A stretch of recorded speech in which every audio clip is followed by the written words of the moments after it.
Guga na Itália e Bernal na Espanha. Essas foram as notícias da manhã de hoje, dia 25 de junho de 2026. Tá acabando o mês de junho, hein? Quanto mais perto do fim de junho, mais perto da volta do Fluminense aos campos, né? Fluminense volta a campo oficialmente no dia 17. Acho que é isso, né? 17 de junho. Vou até dar uma olhada aqui no calendário. Julho. É isso mesmo, dia 17 de julho, sexta-feira. Fluminense e Red Bull Bragantino no Maracanã. Só que antes disso, tem amistosos contra Nova Iguaçu e Bahia. Dia 8 e dia 12. Também no Maracanã. Então já sabe, né? Em julho, você já tem aí dia... Anota na tua agenda, tá? 8, 12 e 17. Pra poder acompanhar o Flusão no Maraca. Mas esse vídeo de hoje aqui é pra falar sobre as notícias, né? Sobre as sondagens, sobre as especulações de saída de jogadores do Fluminense. Então, Guga na mira da Inter de Milão. Olha, será que a Inter de Milão ficou de olho no Guga depois de perder pra gente na Copa do Mundo de Clubes? Puta, sensacional, né? Bem que o Matheus falou essa semana que o Fluminense não pensa em outra coisa, eles, né, a diretoria, não pensa em outra coisa. Começa a falar com vocês, me dá calor, né? Sempre falo isso. Eles não pensam em outra coisa que não seja colocar o Fluminense de volta na Copa do Mundo de Clubes, porque realmente foi um momento fantástico. Pra isso, precisa ganhar a Libertadores. Pra ganhar a Libertadores, tem que estar com um time competitivo, um time forte, né? E isso passa por reforçar e manter os jogadores que aqui estão. E o Guga hoje é titular do Fluminense, né? Samuel Xavier tá encaminhando aí fim da carreira já, e o Guga hoje, na minha opinião, eu falo isso desde o início do ano, é titular do Fluminense. Mas a Inter tá de olho. E o Betis da Espanha fez uma proposta de 10 milhões de dólares pelo Facundo Bernal. 10 milhões de dólares. Lembrando que o Fluminense tem um percentual pequeno do Bernal, né? Tem 50% só. Então eu vou trazer todas essas notícias aqui pra vocês. Deixa o like, se inscreva no canal. Antes de eu falar sobre essas notícias, eu queria compartilhar um pouquinho do que tá sendo essa intertemporada dos jogadores do Fluminense. E o Flu postou mais um vídeo hoje nas suas redes sociais, um pouquinho do que tá sendo essa preparação. Vamos acompanhar?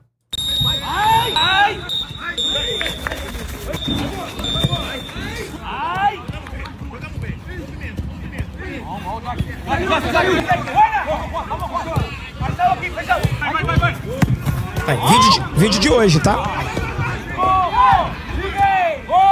Tempo no Rio de Janeiro tá ruim mesmo.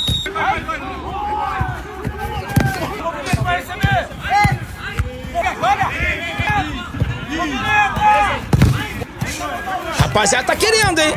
Tá querendo, hein? O pessoal tá querendo, hein? Viu ali? Intensidade alta, né?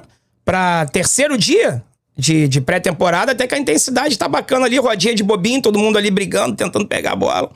E o Fluminense, assim, vai se preparando pro segundo semestre, que será de fortíssimas emoções, hein? Segundo semestre promete. Mas vamos lá, vamos falar do Guga. Tirei aqui um print da postagem da Flumídia, do meu amigo Emerson. Um abraço pro Emerson. O Danilão aqui, nosso moderador, curtiu aqui a publicação, né? Eu não tinha curtido ainda quando eu dei o print, mas eu já dei o meu coraçãozinho lá. E não que eu tenha gostado da notícia, tá? Dei o coraçãozinho ali em respeito e apoio à Flumídia, né? No radar da Inter de Milão. No radar. A Inter de Milão está em busca de um novo lateral direito. O clube italiano negociava a contratação de Marco Palestra, da Atalanta. Mas as conversas não tiveram um final feliz. Assim, a equipe volta ao mercado e prioriza um lateral jovem, forte fisicamente. Um dos nomes que estão no radar da Inter de Milão é o do Guga, do Fluminense. A fonte da notícia é a Gazzetta dello Sport, que é um dos melhores... Eu costumo brincar, né? É o Jornal dos Esportes, lá da Itália, tá? Jornal dos Esportes, muito tradicional. A Gazzetta dello Sport, se eu não me engano, não sei se até hoje em dia ainda é, mas era um jornal rosa, né? Inclusive, quando eu estive lá na Itália, eu tive a oportunidade de ver numa banca de jornal. Eu falei, caraca, que legal. Que eu sempre via pela televisão, tô vendo aqui em mãos e tal. É um jornal esportivo. Hoje em dia deve ser um site, né? Bobear virou até canal de TV, de YouTube. Mas enfim, é muito tradicional lá no mundo esportivo da Itália e tá colocando o Guga aí na mira da Inter de Milão. E aí eu pergunto pra você que tá me assistindo aí, o que você acha sobre isso? Eu quero saber de verdade a tua opinião, porque em vários momentos o Guga já foi colocado por muitos de nós como um jogador descartável, que eu digo no sentido de não, pode negociar. Se surgir proposta, dá a linha na pipa, pode ir. Guga é horrível, Guga é isso, Guga é aquilo. Já em outros momentos a gente exaltou o Guga, né? Protocolo Guga, né? Guga é demais, Guga é titular. Eu, particularmente, já falei as duas coisas, tá? Sei lá por quê, inclusive eu sou bloqueado pelo Guga. Nas redes sociais, no Instagram aí, pelo menos. Fui mandar uma mensagem pra ele ano passado, né? Um tempão já. E aí eu vi lá que não achava o Guga. Quando eu peguei o telefone do meu filho, tava a conta dele lá.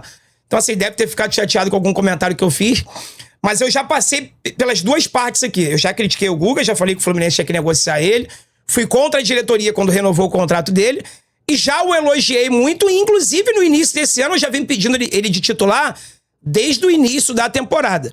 Então, assim, os caras não sabem conviver com opiniões, com momentos, né? Quando ele tá mal, eu critico. Quando ele tá bem, eu elogio. E aqui sempre vai ser assim. Gostou, não gostou, eu só lamento. Quer bloquear, bloqueia também, não vai mudar em nada na minha vida, tá? Mas hoje, eu não sou a favor dessa negociação do Guga, não, tá? Porque tem o Samuel Xavier, tudo bem, tem o Fidelis, né? O Fidelis que parece ser aí uma grande promessa da base do Fluminense, de Xerém, mas não é uma certeza. O Fluminense ele tá indo para um segundo semestre onde ele vai brigar por títulos, né? Copa do Brasil e Libertadores. Título brasileiro, na minha opinião, não dá. Então, assim, um time que quer brigar por títulos, ele não pode, digamos, fazer teste, porque o Fidelis hoje, goste você ou não, é uma incerteza, é um ponto de interrogação. Nenhum de nós aqui tá apto para falar assim, não, se botar o Fidelis, ele vai jogar, vai atropelar todo mundo, vai apoiar bem, vai defender bem, é um lateral nível seleção brasileira. Pode ser que venha a ser. Mas hoje é uma interrogação. Eu acho que ele tem que ser testado, eu acho que ele tem que ter oportunidade sim, mas não vender o Guga contando que o Fidelis vai dar conta do recado. É isso que eu quero dizer. Tá? Além dele vai ter o Samuel Xavier. Então, na minha opinião, o Fluminense não deveria vender o Guga, a não ser que venha um dinheiro exorbitante, né? Uma proposta muito acima do valor de mercado do Guga. Quer ver só? Vou dar uma olhada aqui rapidamente, sem corte, sem edição, tá? Guga Transfer Market. Vamos ver o valor de mercado do Guguinha aqui. Fora que o Fluminense não tem... 2 milhões de euros só? Que isso, mano? O valor de mercado do Guga é de 2 milhões de euros. Meu Deus do céu. Na casa dos 10, 12 milhões de reais. Não. Lateral direito, 27 anos de idade, 2 milhões de euros. Assustador, tá? O Guga tem contrato com o Fluminense até 2029. Não tem por que vender. Eu não tenho aqui na mão agora quanto o Fluminense detém dos direitos do Guga, mas com certeza não é 100%. O Fluminense não tem 100% de praticamente nenhum jogador, né? Ou seja, o dinheiro que entrar não vai fazer diferença nenhuma e a gente vai perder um lateral direito que é titular hoje. Não pode vender o Guga, tá? Eu tava na dúvida aqui, já não tô mais na dúvida. Não tem que vender o Guga, não. 2 milhões de euros. Bananada e jujuba. Essa diretoria aí que já tem por costume vender barato, no caso desse valor de mercado do Guga aí, então... Não. Eu não sou a favor da saída do Guga, não, tá? Mas queria saber a tua opinião. Qual a sua opinião sobre isso? E tem um outro jogador também, que a gente trouxe a informação aqui ontem, que o Torino da Itália estava interessado nele. Dessa vez é o Bet. Estamos falando do Bernal, tá? O Bet já queria o Bernal na última janela, o Fluminense não quis vender. Agora os caras voltaram com carga total, ó.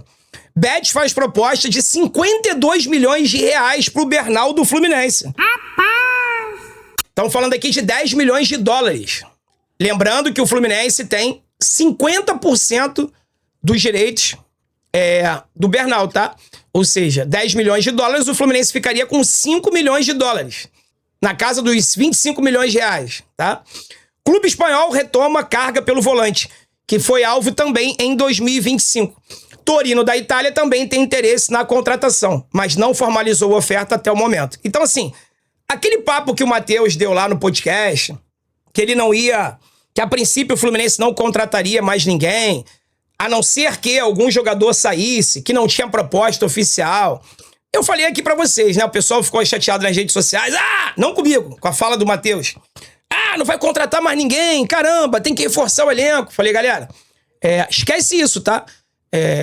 O Matheus falar que não tem proposta nenhuma oficial pelos nossos jogadores, pode não ter até aquele momento que ele falou, mas essas propostas vão chegar. O Fluminense tem alguns jovens ali, alguns jogadores... Jovens que eu digo, o Guga não é um garoto, mas também não é velho, 27 anos, tá no auge ali da carreira, né? De idade, fisicamente, cabeça, mentalidade.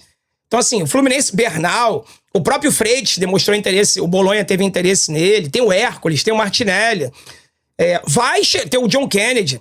Vai chegar a proposta pelos nossos jogadores, isso é fato, vai chegar. E o Fluminense vai vender alguém. Quem vai ser, a gente não sabe, mas que vai vender alguém, vai. Aí sempre vem um torcedor e fala assim, vendeu o Otávio, não vende. Vendeu o Alisson, não vende. Vendeu o Igor Rabelo, não vende. Rapaziada, não é questão de Fluminense não quer vender esses caras. A questão é que não chega a proposta por eles. Porque as propostas vão chegar sempre pelos melhores. Isso é normal em qualquer clube.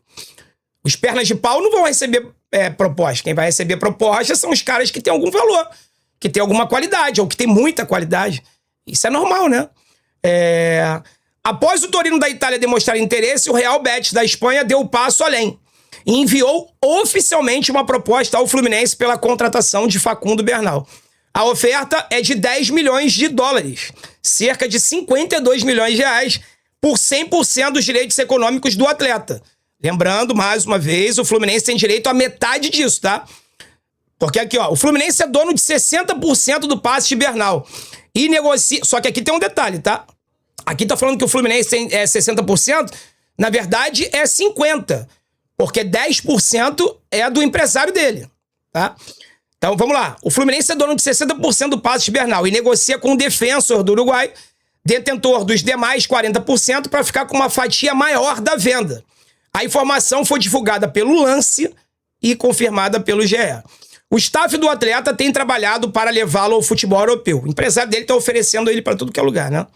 No ano passado, o Betis da Espanha também sinalizou interesse em Bernal e fez contato direto com o Fluminense, mas ouviu naquele momento que não tinha negociação. Além do Betis, o Torino também está interessado na contratação de Bernal. No entanto, não enviou proposta até o momento. Bernal chegou ao Fluminense em agosto de 24, vai fazer 2 anos, e tem contrato até 28, mais 2 anos. Na transferência, o clube pagou 3,6 milhões de dólares, cerca de 20 milhões de reais nele, tá? Por 60% dos direitos econômicos. 10% pertence ao empresário, ok? Então vamos lá. Se o Fluminense vender ele por essa proposta aí de 10 milhões de dólares, na casa dos 52 milhões de reais, o Fluminense ficaria com 26 milhões de reais. Pagou 20 nele. Vai lucrar só 6 milhões, o equivalente mais ou menos a 1 milhão de dólares. A pergunta que eu te faço é, vale a pena? Porque no futebol também é isso, né? É dentro de campo e monetização, dinheiro. O Fluminense tirou o Bernal do Defensor do Uruguai, era totalmente desconhecido, colocou ele numa prateleira para a Europa, Copa do Mundo e tudo mais. Ele nos ajudou pouco dentro de campo, a realidade é essa. Eu lembro quando o Bernal chegou, havia uma expectativa gigantesca sobre ele. Ele tem muito mais jogos ruins do que jogos bons. Eu lembro de 2 momentos bons do Bernal durante esses quase 2 anos de Fluminense. Um foi na Copa do Mundo de Clubes, né? Onde ele falou que queria pegar a Inter de Milão, bancou e todo mundo, pô, esse cara é maluco e tal. E ele jogou contra a Inter de Milão, jogou pra caramba, foi muito bem. E agora, em 2026, antes da lesão, antes dele se machucar, né? E justamente naquele jogo contra o Judas, né? Que a gente falou que ele tinha que quebrar o Judas, lembra? E aí, a gente foi desejar coisa ruim pro próximo, a coisa ruim veio pra gente, né? Ele acabou se lesionando nesse jogo contra o Palmeiras. Até ali ele tava voando, titular naquele meio campo ali. Foram os 2 bons momentos do Bernal em 2 anos do Fluminense. Mas eu acho que ele se ele sair agora, eu acho que ele vai sair devendo. Eu esperava mais do Bernal na passagem pelo Fluminense, devido à expectativa que foi criada em cima dele. Eu não conhecia, mas os especialistas, a galera que trabalha com scout aí, falou que era uma contratação fenomenal, que era a seleção uruguaia e tudo mais. O Uruguai tá na Copa e o Bernal não tá lá, né? Então, assim, vale a pena vender o Bernal por esse valor e o Fluminense ganhar só 1 milhão de dólares de lucro, que eu quero dizer, né? vai receber $1 milhão, 5 milhões de reais a mais do que ele pagou no atleta. A não ser que o Fluminense consiga uma parcela maior do defensor ali, e aí consiga uma graninha a mais. Tem que negociar, né, gente? Tem que vender, tem que botar dinheiro pra dentro. Então, entre o Bernal e o Hércules, que vai o Bernal. Entre o Bernal e o Martinelli, que vai o Bernal. O problema é que o Fluminense vai ficar com uma deficiência na primeira volância ali, né? Só tem ele e o Otávio. Quem tinha que ir embora era o Otávio, não era ele. Não, se ele for embora, o Otávio também, o Fluminense vai ter que contratar um primeiro volante. Aí eu pergunto, vai trazer alguém melhor do que o Bernal por um valor menor do que ele está sendo vendido? Porque senão também não adianta, né? Vende o Bernal por 50 milhões de reais, 10 milhões de dólares e contrata um outro volante por um valor equivalente. Aí vai trocar 6 por meia dúzia? Não adianta. O Fluminense tem que vender jogador para fazer dinheiro, porque dentro do caixa dele lá, ele contabiliza esse ano a venda entre 200 e 250 milhões de reais na venda de jogador. Então, assim, para vendê-lo, não ter uma reposição e ganhar pouco, será que vale a pena? Bom, eu deixo esse questionamento para vocês. Respondam aqui nos comentários. Vou ficar ansioso pela tua resposta. Tá bom? Muito obrigado você que chegou até aqui. Se não tiver deixado o like, dá aquela moral pro Dezão aí. Época de Copa do Mundo, Brasil, rumo ao Hexa. E Flusão na cabeça sempre, né? Vamos tocando o canal aqui, falando sobre as duas coisas. Sobre o Brasil, fazendo os reacts dos jogos, trazendo notícia e tudo mais. E não deixando, claro, a Copa do Mundo de lado. Valeu? Fique com Deus, um forte abraço, saudações tricolores e até a próxima.